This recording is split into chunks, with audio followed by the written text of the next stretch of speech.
11點半由報道新聞。行政長官李家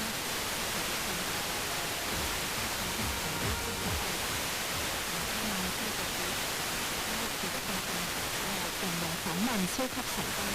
評論香港作為國際金融中心，積極協助內地企業出口，亦都有收穫。國務院會議前香港嘅國內密談，香港可以同東亞企業嘅駐點，亦都可以打通東走廊。